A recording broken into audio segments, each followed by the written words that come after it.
सनातन धर्म को नष्ट करने वाला जो बयान उदयनिधि स्टेलिन ने दिया, उसको लेकर डीएमके और मुख्यमंत्री एमके स्टेलिन की मुश्किलें कम होने का नाम नहीं ले रही है। उन्होंने पहले अपने बेटे उदयनिधि स्टेलिन का बचाव किया उनके बयान पर, और अब एमके स्टेलिन बैकफुट पर आते नजर आ रहे हैं। नमस्कार, स्वागत है आपका द न्यूज पर।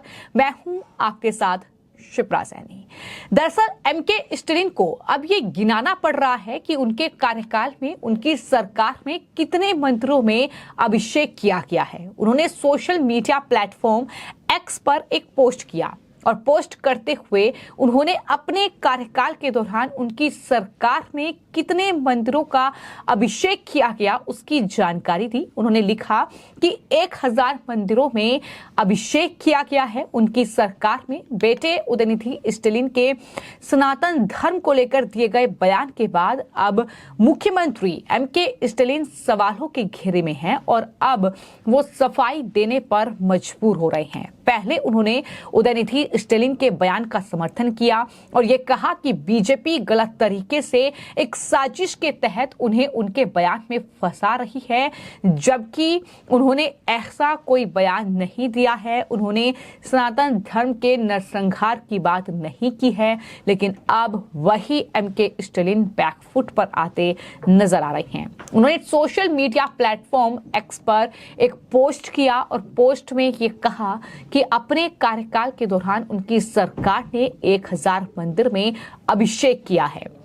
इतना ही नहीं, मुख्यमंत्री स्टेलिन ने अपने Hindu religious and charitable endowments department की तारीफ की। उन्होंने कहा कि सरकार के द्रविडियन मॉडल के तहत सभी विभागों ने अच्छा काम किया है। वहीं HR एंड CE डिपार्टमेंट ने खासतौर पर काफी ज्यादा प्रगति की है। ये एमके स्टेलिन का पोस्ट है जो उन्होंने एक्स पर किया है, जिसमें उन्होंने मंत्री PK शेखर बाबू की देखरेख में 5000 करोड़ रुपए की मंदिरों की संपत्ति को वापस मंदिरों को दिलवाया है। ये भी तमाम बातें कही गई और इस तरीके से उन्होंने ये सफाई पेश की है कि दरअसल बीते 2 साल में उनकी सरकार ने मंदिरों के पुनरुद्धार और 1000 अभिषेक में 650 करोड़ रुपए खर्च किए हैं और काशी विश्वनाथर मंदिर में अभिषेक किया है।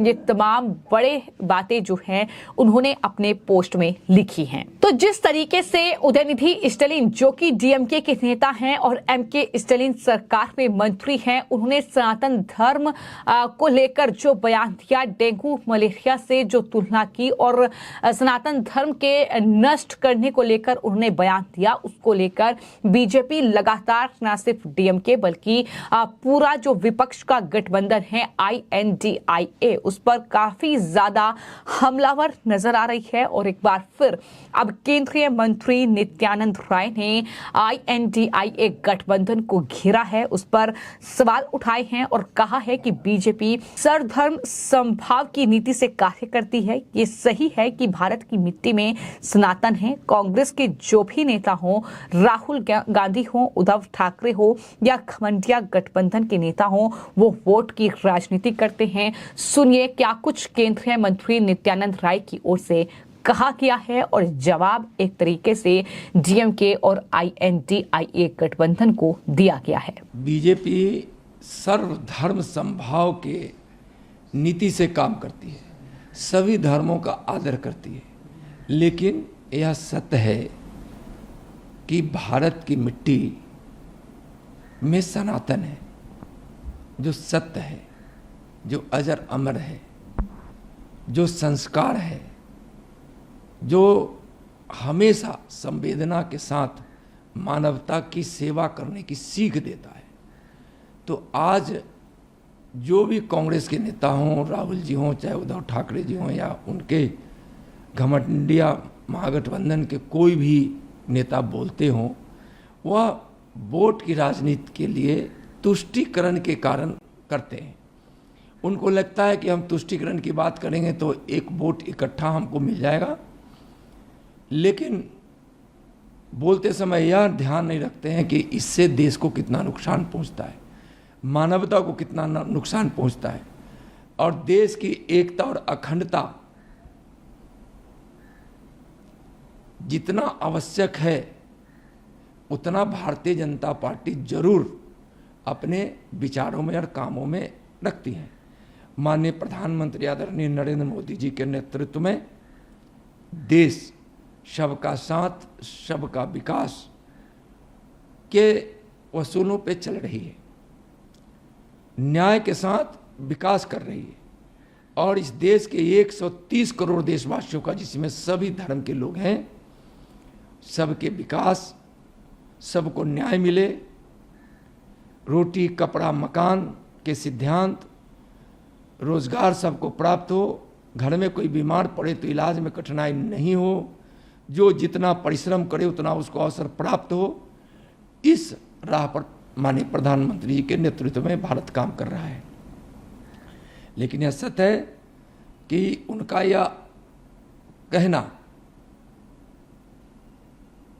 कि सनातन धर्म और हिंदू धर्म विवाद पैदा करता है, तो यह गलत है। सत्य और सत्य सिर्फ यही सत्य है कि सनातन सत्य है और सनातन पवित्र भाव से मानवता की सेवा करती है। राम जन्मभूमि के निर्माण के साथ गोधरा जैसे घटना कहने की बात उद्धव ठाकरे यह पागलपन, दिमाग या दिवालियापन को झलकाता है। पूरा देश स्वीकार किया है कि अयोध्या में राम का जन्म हुआ था। कोर्ट ने फैसला दिया है लोगों की भावनाओं के अनुरूप। ठीक है, भारतीय जनता पार्टी और हमारे नेता निश्चित रूप से अयोध्या में भव्य मंदिर बने इसका प्रयास करते रहे हैं।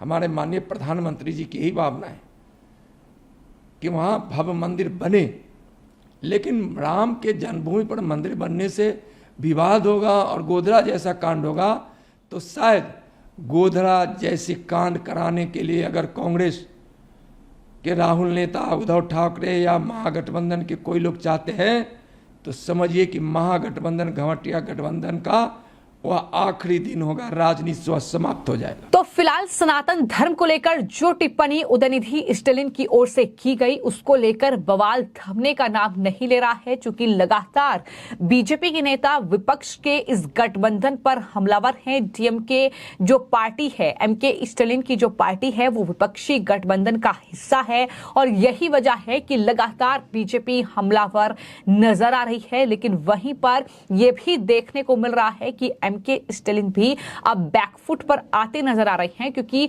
अगर एमके स्टेलिन अब ये तमाम बातें गिना रहे हैं कि उनकी सरकार में कितने मंदिरों का पुनरुद्धार हुआ है, कितने मंदिरों के लिए कार्य उनकी सरकार में किया गया है, कितने मंदिरों में अभिषेक किया गया है, अगर ये तमाम बातें एमके स्टेलिन को गिनानी पड़ रही हैं, तो जाहिर तौर पर इससे अंदाजा लगाया जा सकता है कि किस तरीके से विपक्ष का जो ये गठबंधन है, इसमें कहीं न कहीं दरार पड़ चुकी है। एमके स्टेलिन पर कहीं न कहीं ये दबाव है कि उनके बेटे की ओर से सनातन धर्म को नष्ट करने वाला जो बयान दिया गया है, उसने कहीं न कहीं जो ये पूरा विपक्षी दलों का गठबंधन है, इसे नुकसान पहुंचाने की कोशिश की है।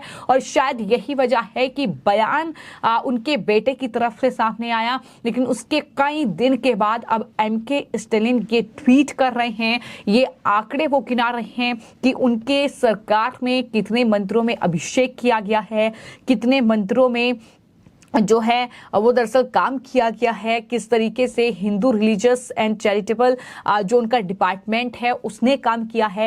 ये तमाम चीजें अगर एमके स्टेलिन गिनाने पर मजबूर हो रहे हैं, तो जाहिर तौर पर इससे अंदाजा लगाया जा सकता है कि उनके लिए मुश्किलें कितनी ज्यादा बढ़ चुकी हैं, क्योंकि एमके स्टेलिन के बेटे पर कई जगह पर कानूनी जो कार्रवाई है वो भी अब शुरू हो गई है। जो उन्होंने सनातन धर्म को लेकर जो बयान दिया, अगर उदयनिधि स्टेलिन के बयान की की बात करें तो आपको ये बता दें कि जो उन्होंने बयान दिया था उसमें डेंगू मलेरिया जैसी बीमारियों का केवल विरोध नहीं किया जा सकता, उनको जड़ से खत्म करना जरूरी है। ऐसा ही सनातन धर्म है जिसका समूल विनाश जरूरी है।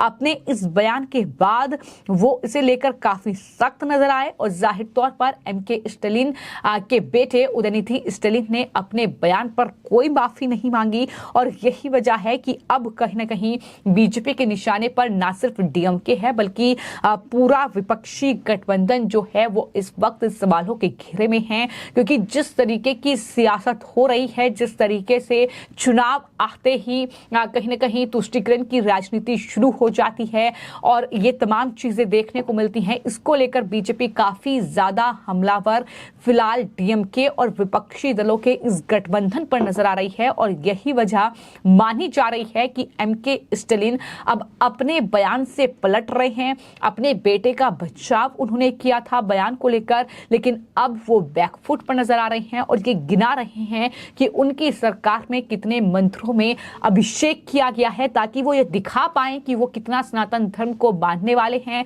कितना ज्यादा वो मंदिरों में पूजा पाठ करते हैं। ये तमाम चीजें दिखाने की कोशिश हो रही है, लेकिन बीजेपी अभी भी लगातार विपक्ष पर हमलावर इस पूरे मुद्दे को लेकर नजर आ रही है। फिलहाल आपकी इस पूरे मामले को लेकर क्या राय है हमें कमेंट बॉक्स में जरूर लिखें और चैनल को सब्सक्राइब करें। धन्यवाद।